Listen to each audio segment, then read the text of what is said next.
Puji Tuhan. Selamat tahun baru. Baju baru? Hah? Boleh lah. Ada yang pakai baju baru? Ya, dulu kan waktu anak kecil ya. Ada yang pernah kecil nggak sini? Nah, semua kita pernah kecil ya. Kalau tahun baru itu selalu identik dengan baju baru, ya. Oke.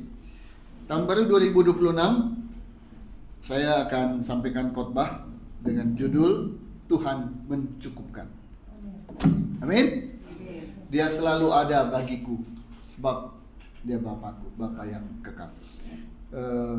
Bapak, Ibu yang kekasih dalam Kristus, baik yang ada di ruangan ini maupun yang mengikutinya lewat online, ada satu kata yang paling ditakuti oleh manusia, termasuk oleh orang Kristen.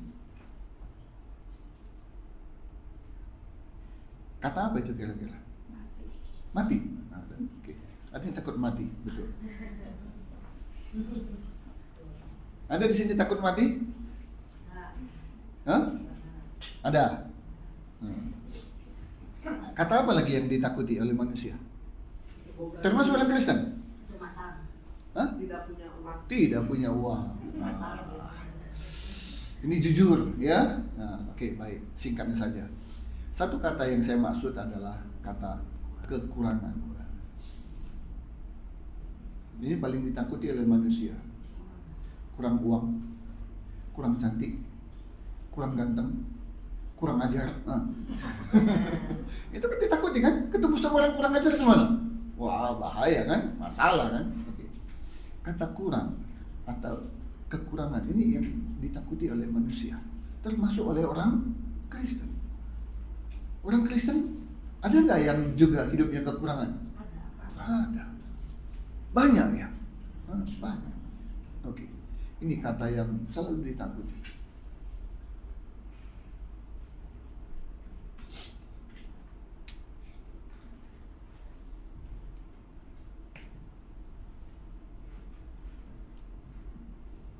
Pak Semi tolong bantu. Mazmur 23. Yuk kita nyanyi. Mazmur 23. Ya, tolong. Kita mau nyanyi ya. Itu Mazmur 23 tentang Tuhan adalah gembalaku. Ya, kita paling takut nih sama yang namanya kekurangan. Kurang ini, kurang itu, segala macam, kurang duit. Ya, dompet menipis. Tuhan adalah gembalaku. Apa? Takkan kekurangan. Sekali lagi, Tuhan adalah gembalaku. Tuhan adalah gembalaku. Yang keras. Takkan kekurangan. Satu kali lagi, Tuhan adalah gembalaku. Tuhan adalah gembalaku. Takkan kekurangan aku. Udah, so. Bisa kita aminkan? Amin. Amin di mulut atau amin di hati dan amin benar-benar amin? Saya selalu ingat cerita ini. Kisah seorang anak kecil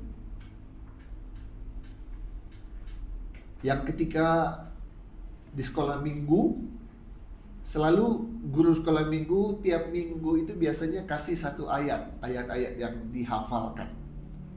Bapak Ibu pernah ngalamin nggak yang begitu? Ya. Jadi minggu depannya, ayo siapa yang sudah menghafal, maju ke depan, gitu. Ya kan? Ayat-ayat ya. Oh, nanti juga selesai ibadah ini, nanti kita dapat ayat-ayat. Ya, isinya apa nanti tergantung apa yang diambil. Oke, jadi begitulah. Dia pulang dan dia hafal selama 1 minggu ayat-ayat yang dikasih oleh guru sekolah minggu. Dan kebetulan kali itu ayat yang diberikan cukup panjang. Diambil dari Mazmur pasal 23. Bapak Ibu hafal nggak? Ini bukan anak kecil lagi, udah dewasa, udah berumur. Hafal nggak Mazmur 23? Tuhan adalah gembalaku, takkan kekurangan aku. Dia memberikan aku di padang yang berumput hijau, dan seterusnya. Kenapa hafal? Ada lagunya. Jadi gampang dihafal, diingat. Oke, jadi dia sudah hafal itu ayat-ayat itu. Tapi ketika dia sudah tampil di depan, ini ada penyakit namanya demam panggung. Ini susah, dibawa ke dokter juga, dibawa ke apotek, dan gak ada obatnya gitu ya. Begitu dia di depan, dia sebutkan Mazmur 23 ayat ini. Tuhan adalah gembalaku. Lancar. Tapi setelah itu blank. Lupa. Oh, kelanjutannya apa? Kalau Bapak Ibu dalam posisi seperti dia gimana? Mungkin kabur. Nangis sekali kayak. Tapi anak ini tenang. Setelah berhenti sejenak, karena lupa, orang juga nunggu. Kok gak ada kelanjutannya? Dia ulangi. Mazmur 23. Tuhan adalah gembalaku, dan itu cukup bagiku. Duduk. Duduk dia. Gak diteruskan, tapi dia tambah. Tuhan adalah gembalaku, dan itu cukup bagiku. Karena gembala akan mencukupkan semua kebutuhan domba-domba. Tahun 2026 saya sudah siapkan satu khotbah. Judulnya yang lama sudah berlalu, yang baru sudah datang. Itu yang saya siapkan sebenarnya. Cocok kan? Tahun baru kan? Ayatnya juga ada kan? Tapi setelah itu saya ganti. Tidak lagi bawakan khotbah itu, tapi saya bawakan khotbah hari ini. Tuhan mencukupkan. Kenapa? Tahun 2024, awal-awal tahun, saya berdoa kepada Tuhan Yesus. Saya bilang begini, Tuhan, Engkau tahu, selama aku hidup, sekolah, kuliah, kemudian bekerja, saya salah satu, saya nggak mau bilang satu-satunya, ya, ini jarang, ini langka jumlahnya. Saya salah satu orang yang tidak punya cita-cita jadi orang kaya, nggak punya cita-cita jadi orang kaya, dan tidak punya juga keinginan untuk menjadi orang kaya. Bapak Ibu, sama nggak kita? Oh beda. Jurusan kita beda. Kalau saya, pengen benghar, ya, pengen kaya. Kalau bisa bukan kaya saja, tapi kaya raya. Nah, kalau saya nggak punya saya keinginan untuk jadi orang kaya gitu ya, nggak punya. Aneh ya, tapi nyata. Inilah orangnya. Makanya dari dulu saya nggak tertarik kerja di Jakarta. Padahal Jakarta itu kan pusat ekonomi, pusat kepuasan, pusat segala-galanya. Sampai ada lagu Lenggang Jakarta, disebut segala surga dunia pun ada Jakarta. Bukan cuma surga, dunia, surga dunia ada. Saya nggak tertarik itu kerja di Jakarta. Sampai tahun 2024. Nah, itu saya sudah jadi gembala ya. Saya sudah jadi pendeta 2021. Jadi tahun ini adalah tahun ke-5 ya. Tahun ke-5. Ini tahun ke-5 saya jadi pendeta dan jadi gembala. 2024 saya berdoa. Tuhan tahu, Tuhan Maha tahu, Tuhan ingat, Tuhan Maha ingat. Selama puluhan tahun dalam hidup saya tidak punya cita-cita jadi orang kaya. Tapi sekarang Tuhan, nah saya bilang tuh 2024, awal tahun. Sekarang Tuhan saya ubah. Saya berdoa, Tuhan jadikan saya orang kaya. Itu doa saya tahun 2024. 2024 kenapa saya berdoa seperti itu? Kok bisa berubah? Ya memang yang kekal di dunia ini cuma satu, apa? Perubahan. Ya. Nah. Kenapa saya berubah? Karena saya merasakan pelayanan butuh uang. Pelayanan butuh biaya. Kalau hanya untuk hidup saja, saya mau hidupnya ya seadanya cukuplah. Tapi untuk pelayanan berarti harus ada tambahan biaya. Nah karena itulah mendasari, melatar belakangi saya doa, Tuhan jadikan saya orang kaya. Orang kaya banyak duit nggak? Banyak. 2024 berjalan, Januari, Februari, Maret sampai Desember. Selesai Desember, masuk 2025. Yunus jadi kaya nggak? Hah? Belum. Belum. Saya masih bergumul, saya masih berdoa, Tuhan. Podcast butuh biaya, jangan sampai selesai, berhenti. Ada duit dari mana, ada berkat dari mana, ada fee, honor dari mana, semua cemplungin ke pelayanan. Saya harusnya bisa makan enak gitu ya, beli yang apa, tahan. Semua uang cemplungin ke pelayanan. Kalau banyak uang mah nggak kayak gitu, mau beli apa aja bisa, benar nggak? 2025 masuk, baru berakhir kemarin 31 Desember. Udah kaya belum? Belum. Kumaha ya? Apa yang salah? Doanya salah. Oke. Kenapa doanya salah? Belum dijawab bukan berarti doanya salah dong. Kan jawaban Tuhan ada 3 kan? Apa jawaban Tuhan? Ya. Tidak. Tunggu.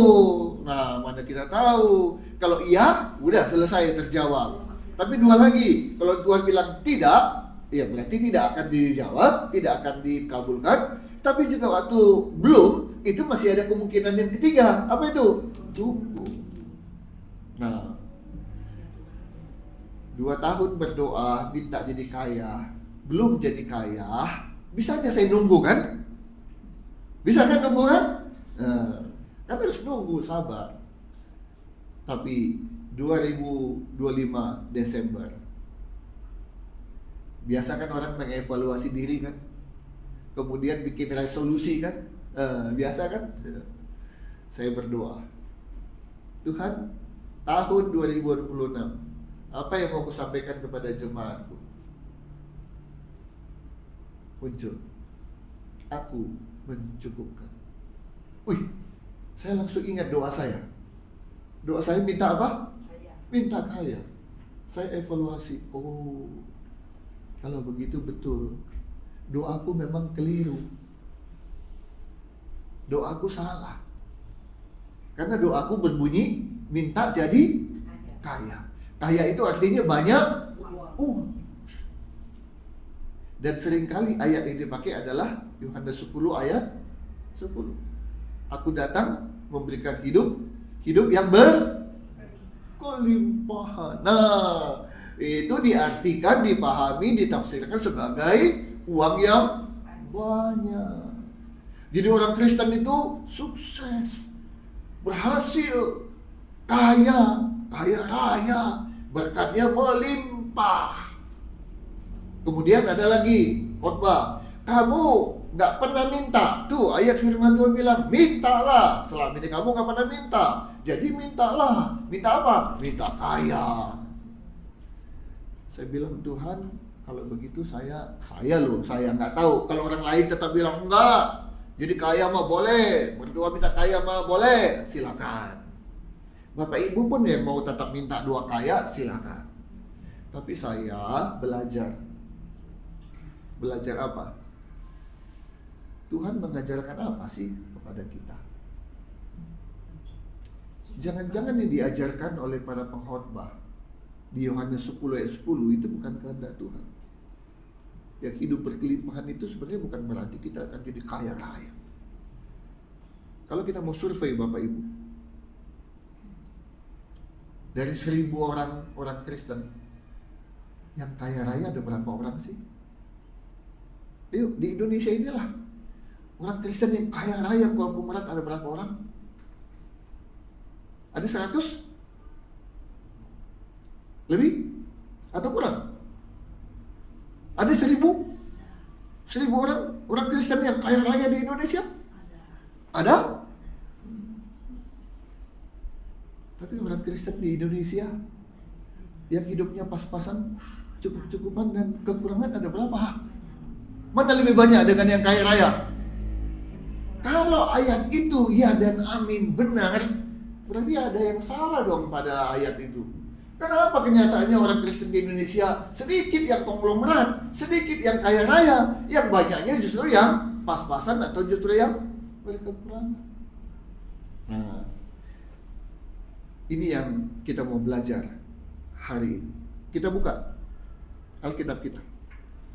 Titus pasal 2 ayat 2. Ya, sudah dibantu sama Yosua. Di depan kita langsung baca. 1, 2, 3. Laki-laki yang tua adalah hidup sederhana. Udah, itu dulu. Firman Tuhan bilang apa? Hidup yang sederhana. Jadi kalau ada kita yang hidupnya mewah-mewah, itu benar atau keliru? Hah? Loh, Tuhan udah berkati loh. Depositonya gede, tabungnya gede. Mau beli berlian bisa, mau beli mobil mewah bisa, mau gini-gini bisa. Itu kan berkat Tuhan. Boleh dong. Bapak Ibu, kalau doa saya dikabulkan sama Tuhan, saya dijadikan kaya raya. Terus saya beli cincin berlian 2, nggak 4, 2. 1 di sini, 1 di sini. Setiap saya khotbah begini, kena sinar lampu, langsung istilahnya apa? Bukan celing-celing gitu ya, berling-berling. Nah, kira-kira orang fokusnya ke khotbah saya atau ke jari saya? Oh, masa?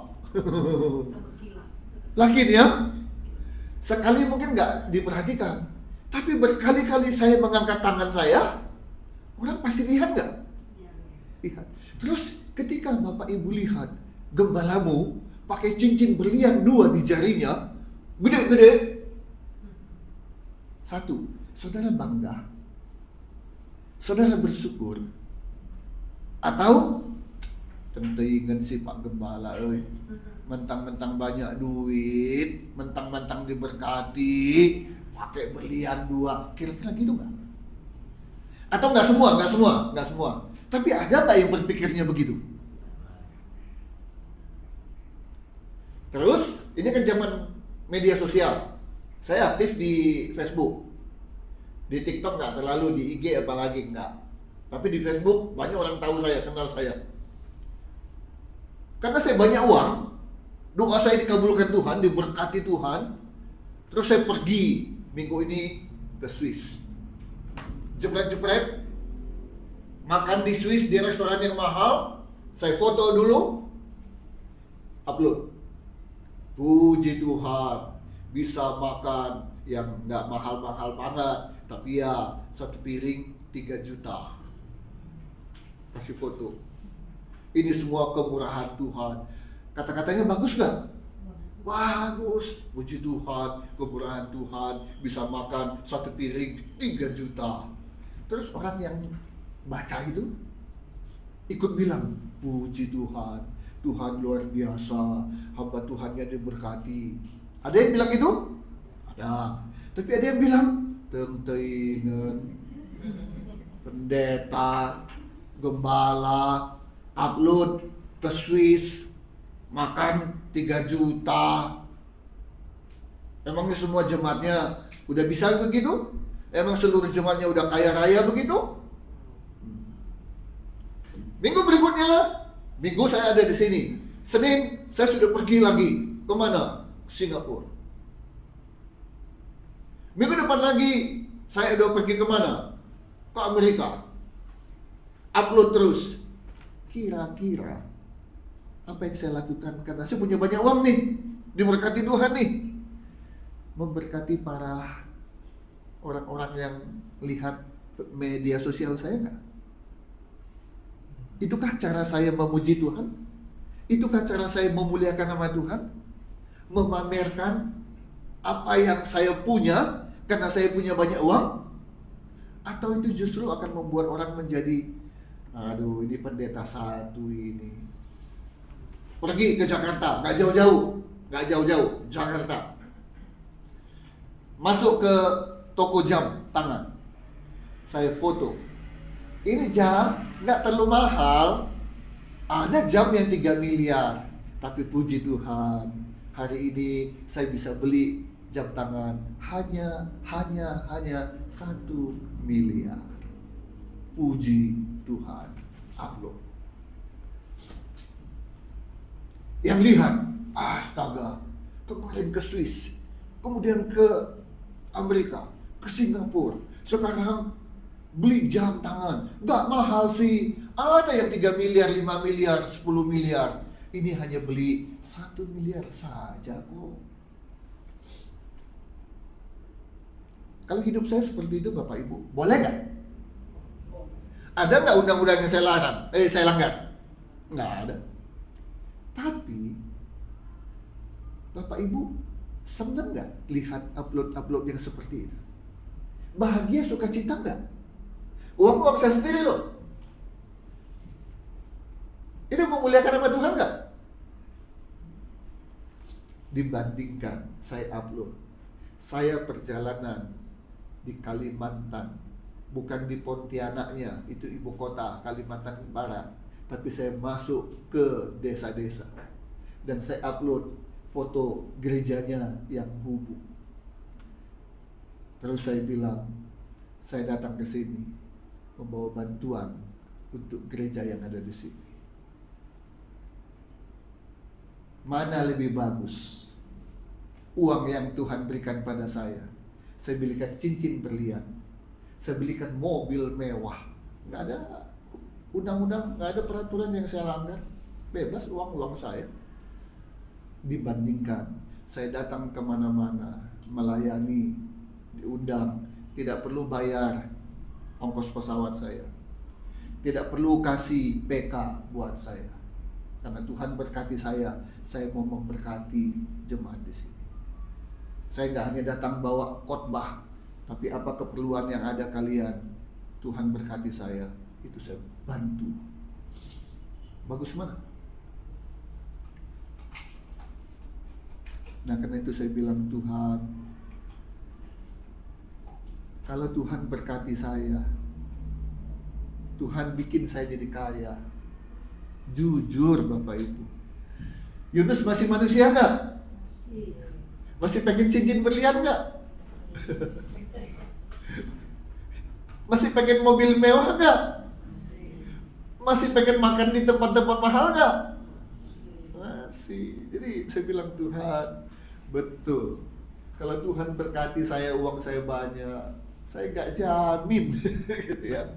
Saya nggak berani jamin bahwa saya nggak akan mewah-mewah, nggak berani jamin saya. Tuhan, kalau Tuhan kasih saya uang banyak, saya tetap hidup sederhana. Nggak jamin. Daripada saya terjebak dengan yang begitu, ketika Tuhan bilang, tidak, aku tidak bikin kau jadi kaya, saya paham. Saya mengerti. Karena saya gak berani jamin bahwa memang saya akan bisa hidup sederhana sekalipun punya uang banyak. Gak berani jamin saya. Daripada jatuh membuat jadi orang jadi batu sandungan, ya memang lebih baiklah saya tidak punya banyak uang.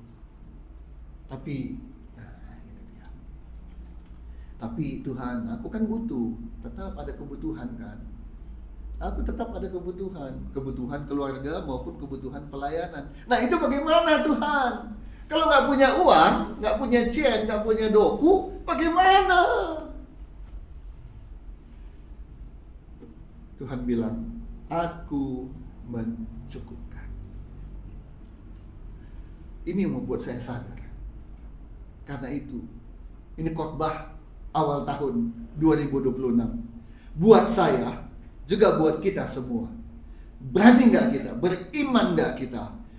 2026 sampai kapanpun, apapun kebutuhan kita, yakinlah Tuhan mencukupkan.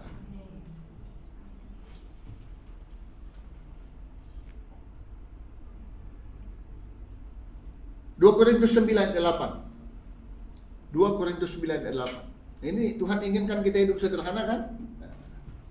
2 Korintus 9 ayat 8. Wah, waktu cepat sekali ya. Baru 2 ayat nih. Saya cepat aja kalau begitu ya. Sama-sama kita baca. 2, 3. Dan Allah sanggup melimpahkan segala kasih karunia kepada kamu supaya kamu senantiasa berkecukupan. Titik.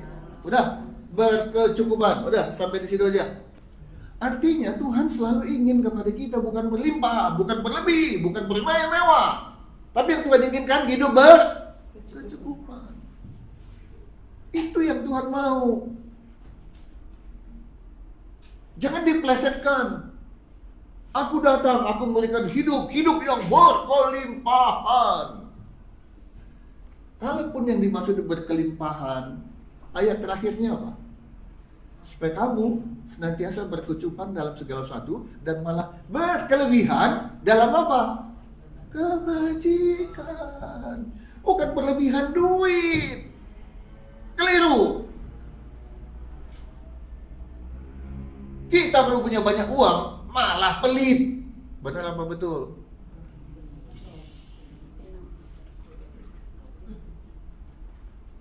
Yang Tuhan inginkan kita berkelebihan, berlimpah dalam kebajikan. Dan kalau bicara soal berlimpah dalam kebajikan, harus kaya dulu nggak? Enggak. Pas-pasan juga bisa nggak memberikan kebajikan, berbagi kebaikan? Bisa. Jadi Tuhan ingin sebenarnya kita ini hidupnya sederhana, bukan mewah-mewah. Kurang apa contoh yang Tuhan berikan dalam hidupnya selama dia di dunia 33 tahun? Ada nggak di Injil? Matius, Markus, Lukas, Yohanes, Yesus hidupnya mewah. Ada nggak? Dari lahir di mana? Tuhan nggak bisa apa? Lahir di rumah, di hotel. Hotelnya hotel paling mewah. Mampu nggak kalau dia mau? Mampu. Tapi dia nggak lakukan. Diceritakan nggak di Injil Matius, Markus, Lukas, Yohanes Tuhan punya keledai yang paling bagus, paling wah, paling mewah, perlengkapan? Ada nggak? Nggak ada. Kurang apa contoh yang Tuhan berikan bahkan dalam hidupnya? Dan kemudian dia ajarkan murid-muridnya berdoa. Doanya apa? Doa Bapa kami, isinya berikanlah kepada kami makan kami yang kok nggak berlebih, kok nggak berlimpah, tapi diajarkan adalah secukupnya. Ayo kita mau belajar tahun 2026 ini. Kita nggak minta berlebih, kita nggak minta berlimpah, apalagi dengan alasan begini. Kita minta berlimpah supaya yang limpah itu berarti bukan untuk kita, tapi untuk orang lain. Wih, sepertinya rohani. Padahal yang melimpah itu keluar cuma seuprit. Yang di dalamnya punya siapa? Punya saya. Punya orang luar, orang lain hanya yang limpah saja. Enggak. Apapun yang Tuhan berikan pada kita, bisa kita pakai untuk kita, tapi juga bisa pakai untuk orang lain. Ada 4 hal penting, cepat saja yang mau saya sampaikan. Yakin, Tuhan jamin bahwa Dia mencukupkan. Dan percayalah, jangan ada ragu sedikit pun. Kita lalui hari-hari kita ini, kita yakin Tuhan pasti mencukupkan. Pertama, ayo kita lihat Filipi 4 ayat 11. Ini prinsip pertama yang harus kita miliki, yang ada pada diri kita, supaya Tuhan mencukupkan apa yang kita butuhkan. Filipi 4 ayat 11. 2, 3. Kukatakan ini bukanlah karena kekurangan, sebab aku telah belajar mencukupkan diri dalam segala keadaan. Prinsip pertama, hal pertama, kalau kita mau Tuhan mencukupkan semua kebutuhan kita, miliki dulu dalam diri kita satu hal pertama. Apa? Belajar mencukupkan diri. Itu. Ada kesempatan berlebih-lebihan, ada kesempatan bermewah-mewahan, tapi pegang prinsip Tuhan, aku mau cukup saja. Enggak kurang dan juga enggak berkelebihan. Cukup saja. Orang bilang istilahnya apa? Pas-pasan. Mana enak hidup pas-pasan. Siapa bilang? Mau beli mobil, pas uangnya ada. Mau pesta, pas uangnya ada. Mau apa lagi? Mau beli baju, pas uangnya ada. Mau anak sekolah, pas uangnya ada. Ayo. Ada satu pengusaha, saya nggak sebutlah namanya dan tidak boleh sebut namanya.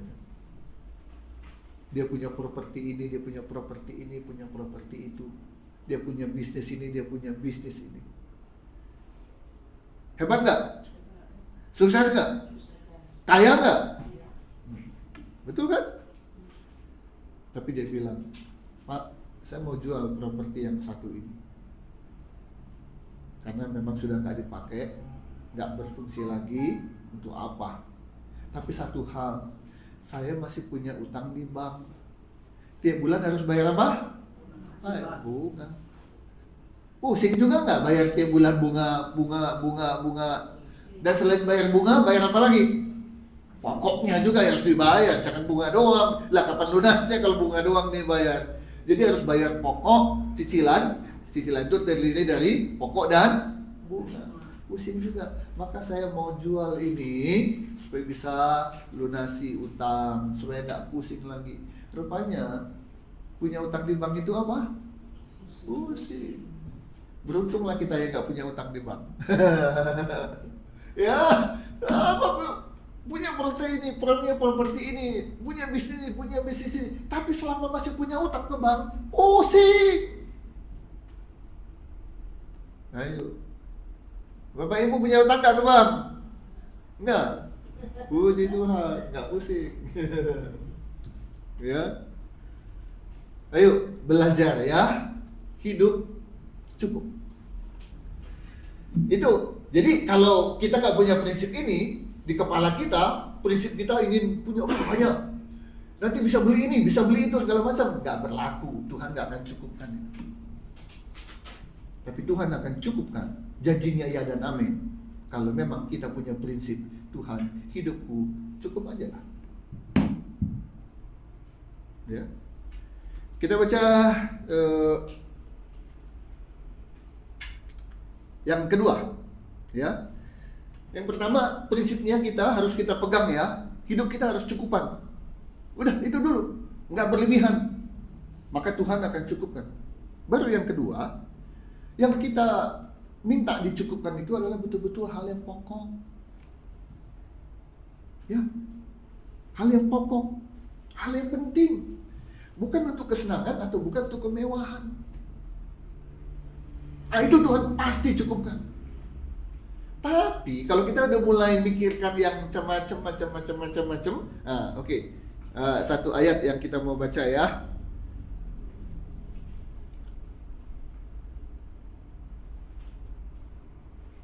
Roma 12 ayat 3. Roma 12 ayat 3. Oke, baca sama-sama. 2, 3. Berdasarkan kasih karunia yang dianugerahkan kepadaku, aku berkata kepada setiap orang di antara kamu, janganlah kamu memikirkan hal-hal yang lebih tinggi daripada yang patut kamu pikirkan. Tapi hendaklah kamu berpikir begitu rupa sehingga kamu menguasai diri menurut ukuran iman yang dikaruniakan Allah kepada kamu masing-masing. Ini firman Tuhan diingatkan, jangan memikirkan hal-hal yang lebih tinggi daripada yang kamu pikirkan. Jangan ingin ini, ingin itu. Selalu ingat lagunya si itu, Doraemon. Oh, itu ya. Aku ingin begini, aku ingin begitu, aku ingin ini itu. Semua mau sama dia lah, kita nggak tersisa tuh. Ya, itu namanya tamca, serakah, rakus, tamak. Semua mau sama dia. Lah kita nggak kebagian dong. Ya, nah, ya, oke. Yang pertama, prinsip cukup, bukan berlebihan. Yang kedua, yang cukup itu adalah yang pokok, yang penting. Apa yang penting? Untuk makan penting nggak? Nah itu. Dan Tuhan tidak akan biarkan kita mati kelaparan. Nggak bakal. Ada orang Kristen mati kelaparan? Nggak ada. Sekolah, kita butuh sekolah. Tuhan cukupkan. Ya, apa yang kita butuhkan lagi? Kontrak rumah, Tuhan cukupkan. Kita baru beli ini keyboard, nggak mahal-mahal amat. Ya, ngapain juga kita gereja kecil beli 40 juta? Itu apa? Itu apa? Tuhan nggak senang itu. Gereja kecil sok-sokan, saya kesaksian. Puji Tuhan, kami bisa beli keyboard 40 juta. Untuk apa? Emang dibutuhkan Pak Semi? 40 juta? Nggak butuh. Nggak butuh, dan nggak punya juga kita uangnya, ya. Ya, punya juga saya nggak akan beli yang 40 juta, apalagi nggak punya. Tapi setelah ini kita butuh apa? Ampli. Ampli kita ada 2, tapi ampli-nya 3. 1 bass, udah cocok. Tapi ampli yang lain, ampli gitar. Bisa, tapi nggak cocok. Nah, kita mau beli. Butuh nggak itu? Butuh. Tuhan pasti cukup. Udah, apalagi kebutuhan kita? Nggak ada. Nggak ada. Tapi ada satu kebutuhan besar kita apa? Kita mau gedung ini, bukan lagi kontrak, tapi punya sendiri. Amin? Butuh nggak? Kalau nggak butuh, nggak usah doa. Biar kontrak terus, jadi kontraktor terus. Saya rindu. Kerinduan saya bukan punya gereja besar. Nggak tahu. Visi yang Tuhan berikan kepada saya adalah gereja kecil. Makanya dulu namanya cabai rawit. Tetap kecil. Tuh ada gambar cabai rawit. Tapi boleh nggak gereja cabai rawit yang kecil tapi mantap? Boleh nggak? Boleh. Ya. Nanti kalau kita punya sendiri, kita bikin kedap suara.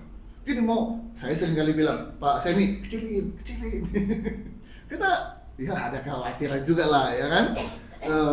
Kecilin. Nanti nggak ada kecilin, gedein sekalian. Nanti jemaat yang protes, aduh, terlalu gede. Nah, tapi bukan saya yang bilang kecilin, ya. Ada saatnya kita bikin kedap suara.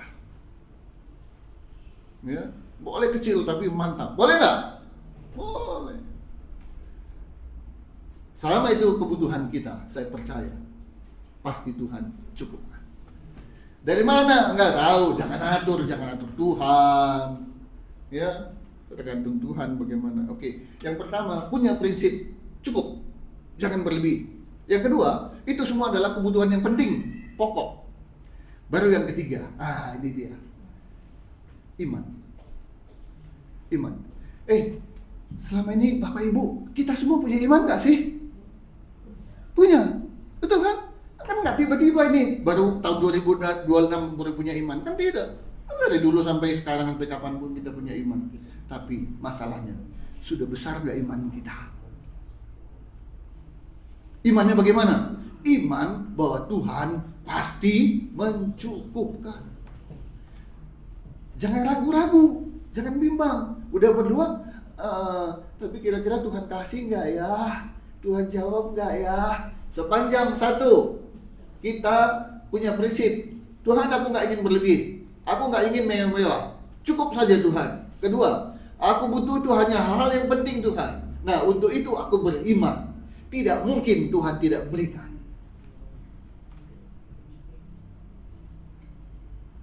Amin. Baru yang terakhir. Oke, kita baca dulu Filipi 4 ayat 19. Ya. Percaya, beriman, Tuhan sanggup mencukupkan. Ya, kalau nggak percaya juga percuma. Doa tapi bimbang, nggak ada gunanya. Oke, baca 2, 3. Allahku akan memenuhi segala keperluanmu menurut kekayaan dan kemuliaannya dalam Kristus Yesus. Jadi Yesus sanggup nggak mencukupkan kebutuhan kita? Amin. Jangan bimbang, jangan ragu. Dan yang keempat, terakhir. Apa itu? Tuhan pasti mencukupkan. Asal satu, kita punya prinsip dulu. Tidak berlebihan, tidak bermewah-mewah, tapi cukup. Itu prinsip pertama yang Tuhan mau. Sepakat nggak kita bahwa apa yang kau akan minta semua adalah hal yang cukup? Sepakat Tuhan. Yang kedua, itu adalah hal yang pokok, hal-hal yang penting, hal-hal yang mendasar. Sepakat. Yang ketiga, beriman, percaya aku sanggup memberikannya kepadamu. Percaya Tuhan. Nah, yang keempat, apa itu? Waktunya Tuhan yang tentukan. Jangan suka-suka kita. Sekarang ya Tuhan ya. Awas ya kalau enggak. Siapa kita? Berani masa-masa apalagi ngancam-ngancam Tuhan. Waktunya Tuhan yang menentukan. Mau hari ini, mau besok, mau lusa, Tuhan yang menentukan. Bisa dipahami? 4 hal ini. Kalau 4 hal ini kita lakukan, miliki mulai hari ini prinsip hidup berkecukupan saja. Nggak usah macam-macam, pengen ini, pengen itu, kasih Doraemon. Jangan. Ya, jangan. Kemudian Lewi bilang ke saya, itu punya bisnis emas, punya properti di mana-mana. Kaya nggak ya? Hah? Punya 1 toko emas saja udah kaya nggak? Harga emas berapa sih sekarang? Waduh, nggak ngerti saya ya. Berapa? 1 gram aja berapa? 2 juta. Kalau itu 2,7. Berarti sering beli emas ya? Ini hafal ya? Suami saya kan kerja di toko. Nah itu. Nah. Ini punya, nggak tahu punya berapa toko emas Dewi? 5 toko emas. Kaya nggak itu? Kaya atau kaya raya? Saya nggak tahu, namanya juga nggak tahu saya. Ya. Mobilnya apa? Vitara. Vitara itu apa? Daihatsu ya? Suzuki Vitara ya? Itu kelas mewah nggak? Hah? Kelas bawah itu. Ini sedang-sedang lah. Vitara itu nggak ini. 2001 lagi. Saya punya cuma, saya lebih muda mobil saya, ya. Nah, ayo, punya banyak uang, tapi tetap nggak pakai mobil-mobil yang mewah. Sementara ini Yunus masih ada dagingnya nih, masih ada kedagingan nih. Pengen nggak pakai mobil Mercy? Jujur, pengen juga. Lah kalau Tuhan kasih saya 5 miliar, mungkin saya, ini berkat Tuhan, sisihkan aja, nggak usah 1 miliar, 500 juta aja lah, pakai mobil yang rada mewah, bisa nggak? Bisa, melenceng. Ayo, tetap hidup sederhana. Ya, prinsipnya selalu kecukupan. Kedua, hal-hal yang pokok. Ketiga, yakin, iman itu terjadi. Dan yang keempat, waktunya Tuhan yang menentukan. Mari kita berdoa.